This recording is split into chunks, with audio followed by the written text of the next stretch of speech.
with that in mind, I think we could begin with our first book question. Okay. So, our first question is: how is Zadie's War different from other Holocaust stories or stories about World War II? So, we know that the adventure is unique to your grandfather, but are there any takeaways or goals that you instill in your book that separate you from the relative plethora of Holocaust literature? So the differentiator for this book, and what made it a very easy sell with the publisher, was that most stories you hear of World War II follow certain templates, certain archetypes. So your relatives and my relatives, besides for Zaidi, all survived. I broke it down to like six categories. You could have survived the concentration camp, survived on the run, survived in hiding, hidden by a non-Jewish family, got out of Dodge before the war, lived through everything while you stayed in place. People who lived through the bombing of London know what that was like. They just stayed where they were and they just endured. And Kindred Transport. Not too many people survived on that, but it's famous.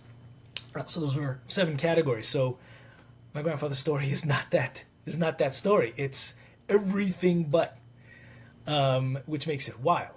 The first major differentiator is that he served four armies in four different crazy ways, and nobody does that. What do you mean four armies? It requires explanation. It requires a whole book to explain. So some people serve one army, and that's great. And some rare ones serve two. And the example of that is the lone soldier, which used to only refer to an Israeli soldier who doesn't have a support network, who's an American who decides to sign up. But in fact, it's become expanded. Lone soldier is now referred to Ukrainian soldiers who sign up and don't have a support system because their support system has escaped the country. So Ukrainian soldiers are now being referred to as lone soldiers. So that's how you could serve two armies. If you serve your national army and you serve the army of another nation. Now, how the heck do you get to four armies? That's in the book. So the fact that he served four is already the differentiator. Obviously, I put that phrase in the cover to grab people's attention. And that's how this Yeah. book stands out. That's really how this book stands out.